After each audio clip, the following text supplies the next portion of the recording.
China एक ऐसा देश है जहां टिड्डों की भी खेती की जाती है और ये लोग लाखों टिड्डों को रोज खाना खिलाते हैं।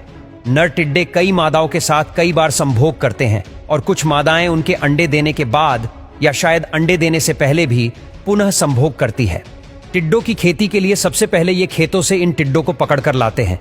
एक फीमेल टिड्डी हर 2 महीनों में एक बार में 300 से 500 अंडे देती है, जो कि कुछ ही दिनों में लाखों में हो जाते हैं। जब ये बड़े हो जाते हैं तो ये लोग इन्हें पकड़कर बोरी में भर के मार्केट में भेज देते हैं। यहाँ के लोग इन्हें खरीद के तलकर खा जाते हैं। मादा टिड्डे अपने लंबे पेट को जमीन में दबाती है ताकि अंडे का एक समूह जमा हो सके। एक मौसम में एक मादा 300 अंडे तक दे सकती है। मादा टिड्डी के द्वारा 7 से 10 दिनों के अंतराल पर लगभग 10 सेंटीमीटर की गहराई पर नम रेतीली मिट्टी में समूह में अंडे दिए जाते हैं। आमतौर पर गर्भवती टिड्डी औसतन 60 से 80 अंडे वाले 2 से 3 अंडे समूह देती हैं। दोस्तों, ये है दुनिया की सबसे खतरनाक जॉब, जिसको करने के लिए वर्कर को महीने के लाखों रुपए दिए जाते हैं।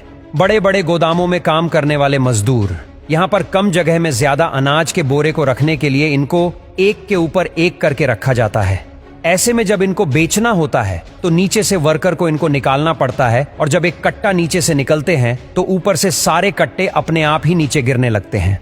कई बार तो पूरी की पूरी दीवार यहाँ काम करने वाले मजदूरों के ऊपर गिर जाती है, जिसके नीचे दबने से इंसान की हड्डियों का चूरा बन सकता है या उसकी जान भी जा सकती है। लेकिन इस काम को करने के लिए इन मजदूरों को ज्यादा पैसे भी नहीं मिलते हैं। क्या आप जानते हैं कि बड़े बड़े क्रिकेट स्टेडियम में जो छोटी छोटी सुंदर घास लगी होती है, उसको कुछ इस तरह मशीन की मदद से मैदान पर बिछाया जाता है, जिसको जब चाहे अपनी मर्जी से निकाला भी जा सकता है। तो आखिर ये घास कहां से लाई जाती है और यह असली होती है या नकली, चलिए जानते हैं। दोस्तों, आपको बता दें, चाहे इंटरनेशनल क्रिकेट मैच हो या फुटबॉल मैच, कहीं पर भी नकली घास का इस्तेमाल नहीं किया जाता है। हमेशा असली घास का इस्तेमाल होता है। आखिर क्यों? दोस्तों, अब जो घास क्रिकेट स्टेडियम में लगाई जाती है उसकी अलग से खेती की जाती है। यहाँ से इनको मिट्टी के साथ काट कर क्रिकेट के मैदान में लगा दिया जाता है। नेचुरल घास के इस्तेमाल से जो बॉल खेलने के लिए इस्तेमाल होती है वह जल्दी खराब नहीं होती है। अगर यहाँ आर्टिफिशियल प्लास्टिक की घास लगाई जाएगी तो फील्डिंग करते समय या ढाई मारते समय खिलाड़ियों को चोट लगने के चांस भी बढ़ जाएंगे। साथ ही नेचुरल घास पर ग्रिप भी बहुत ही अच्छी मिलती है।